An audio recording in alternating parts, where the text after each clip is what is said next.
Class is now in session. I'm Professor Hockey, and today we're discussing Game 66 of the regular season between the San Jose Sharks and the Columbus Blue Jackets, in which the Sharks have lost 4-2. The Sharks, they've lost a lot of games this season. That is no secret. In fact, they've lost to the vast majority of NHL teams this year, which means over the last 16 games that the Sharks still have to play, many of them will be against teams that have already beaten them once this year, which means there are many opportunities for revenge from a Sharks perspective. But there are certain losses where you're able to move past it relatively quickly, while there are other ones that definitely leave a bad taste in your mouth for an extended period of time. For instance, the game a couple of days ago against the Pittsburgh Penguins was one of those examples, because the first matchup between the Sharks and the Penguins was a 10-2 lopsided loss for San Jose. Here tonight against the Columbus Blue Jackets, it was something similar, not in terms of how the loss happened, but still one that was definitely quite bitter for the Sharks to swallow,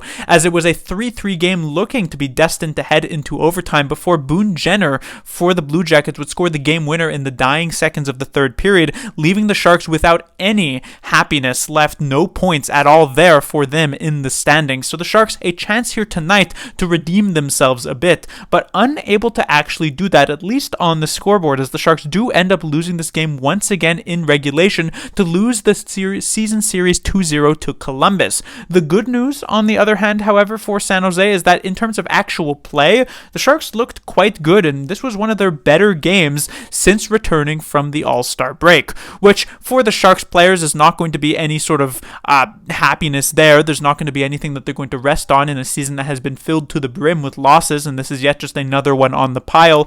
But from a Sharks fan perspective, this is actually kind of a best case scenario for San Jose. As we know, the Sharks still, it is hopeful that they will finish last place in the league. That is the spot they actually currently hold in the standings, 2 points behind the Chicago Blackhawks with a game in hand. And so to have a game here tonight against Columbus in which not only do the Sharks manage to lose in regulation, therefore leaving them with 0 points in the standings, but actually still play rather well to leave you somewhat satisfied with the Sharks' performance here tonight, that's the best of both worlds. To talk about this game a bit, though, in the first period, it would be the Blue Jackets which would score the only goal in that opening frame, coming from the same player who scored the game winner in the dying seconds of their last matchup, Boone Jenner, to make it 1-0 Columbus. Otherwise, in the first period, the Sharks actually did have a decent amount of chances, but couldn't get one past Tarasov, and so it was 1-0 Blue Jackets after 20 minutes. In the second period, the Sharks really started to push the pace and got some really solid chances for themselves, but not before the Blue Jackets would extend their lead with a goal early on in the period from Alex Nylander. The Sharks would cut it in half with Zetterlund's team leading 18th of the year, but then Johnny Gaudreau, off of some terrible defensive coverage in front by the San Jose Sharks, would make it 3-1 and restore the 2-goal lead, which is the score we would head into the third period with. But the Blue Jackets, they've blown multiple third period leads this season, so the Sharks still certainly a chance to win it, and this was absolutely their best period of the game. They had tons and tons of chances. The Blue Jackets were completely on their heels the entire time. They never could really get it settled, and the Sharks, they had their looks, and yet besides Henry Thrun's second of the year and second of his career that cut the lead in half, the Sharks could never actually find that game-tying goal. There were a lot of one-and-done chances and not a lot of second and third opportunities in this period. And eventually, even with the goaltender pulled, the Sharks can't get that final elusive goal, and the Blue Jackets finish it off 4-2.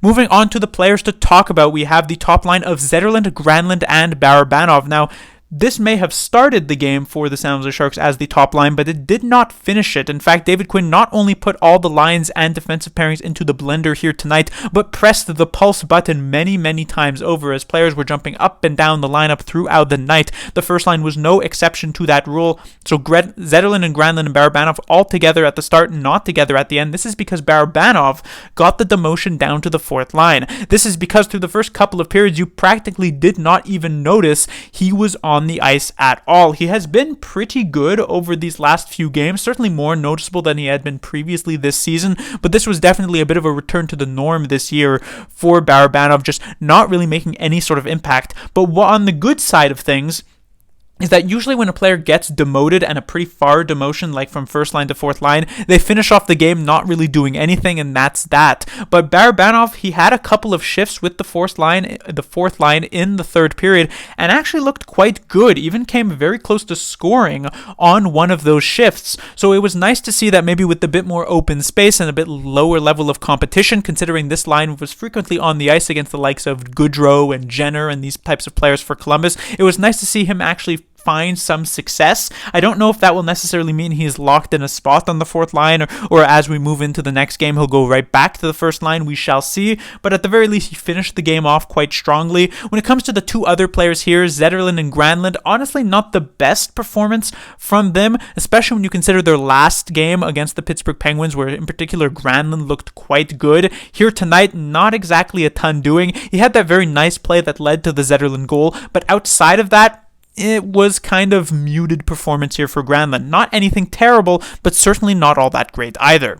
When it comes to the second line, we have Eklund with Kunin and Zadina. Now, this was a pretty interesting line to evaluate because purely just in terms of chances, they did manage to get a couple of very good looks. In particular, William Eklund on the rush had a couple of close calls onto the Columbus Blue Jackets goaltender Danil Tarasov. The major issue is that outside of those rush chances, it felt as though in terms of working it in the offensive zone, these three players never really could get anything at all established. And so it was nice to see these couple of chances here or there, but it was kind of reminiscent of when the Sharks had that top line of Zetterlund, Granlund, and Duclair, where they could get like a high danger chance or two per game, but in terms of actual offensive zone time and pressure, there was nothing doing. That's what it felt like with this second line, and honestly that's kind of been the case for these three players altogether over these last few games, at least at the even strength level. Kunin is just not really contributing much here at even strength. Zadina, he gets a couple of okay looks but nothing major, and then Eklund, he had those two high danger chances, maybe even a couple of other ones as well, some decent rush chance plays,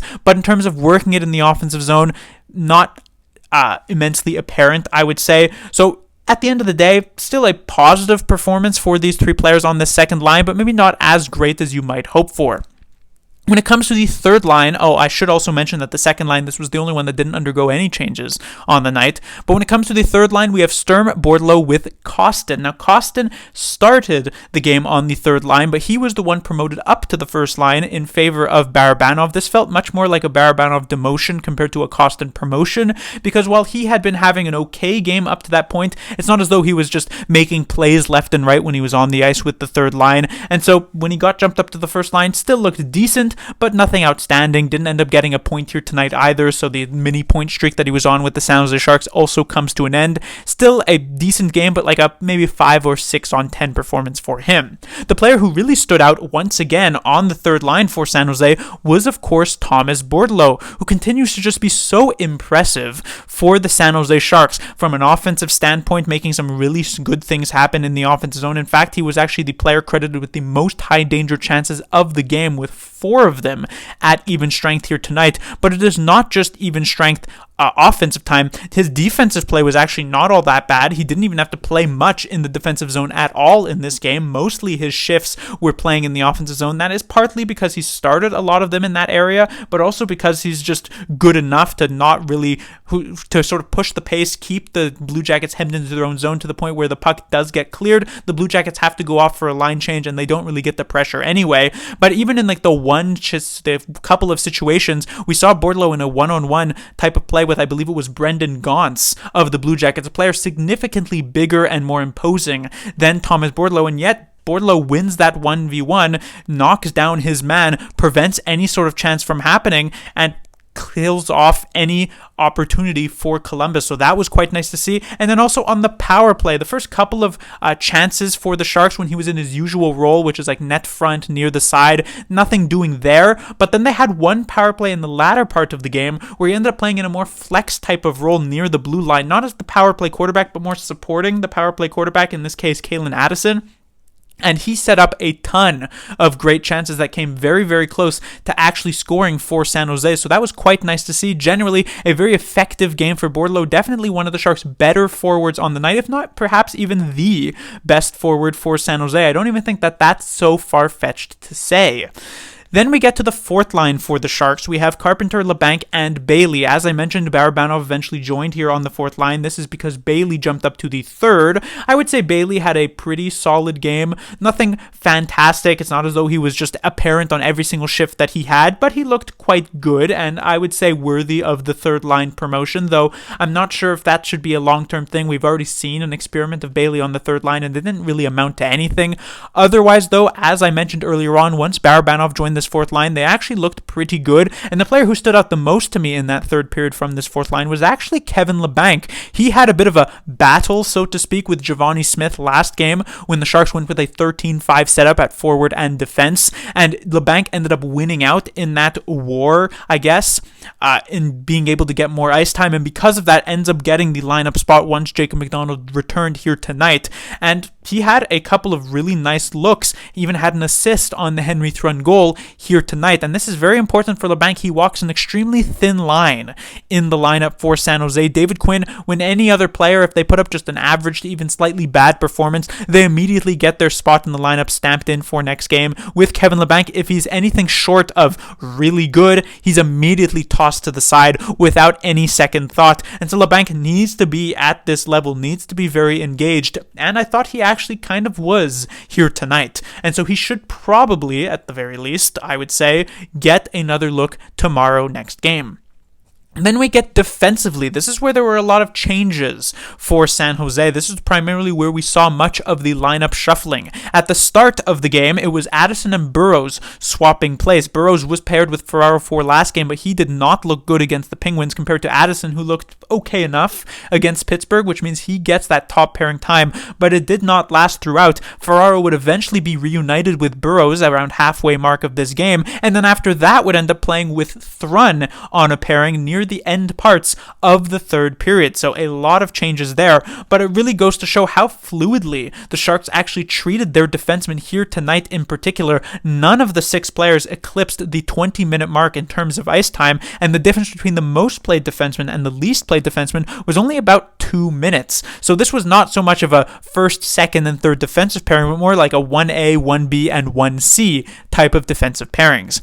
Now, when it comes to the actual performances here, I do want to start off a bit with Mario Ferraro, and this isn't necessarily a point on trying to say that he's been really, really bad or really, really good as of late, but more so that I've noticed a bit of a change in his game. Usually it felt very difficult to go through a full 60 minutes without noticing Ferraro, because every time he was on the ice, he was not necessarily making something happen, but he was extremely noticeable because of just the way that he plays the game, always laying it out on the line, always making those crazy block shots, skating around super fast, zipping from player to player. It wasn't always the best defensive play. Sometimes it would lead to some really bad chances against, but it was always like uniquely Mario Ferraro. But he felt as though he has moved away from that over these past few games. And like I said, this isn't necessarily me saying that he's been terrible over these last few games, but I have noticed a change. I don't know if that's intentional or whatever that the case may be, but it is definitely something that I have noticed about him as of late.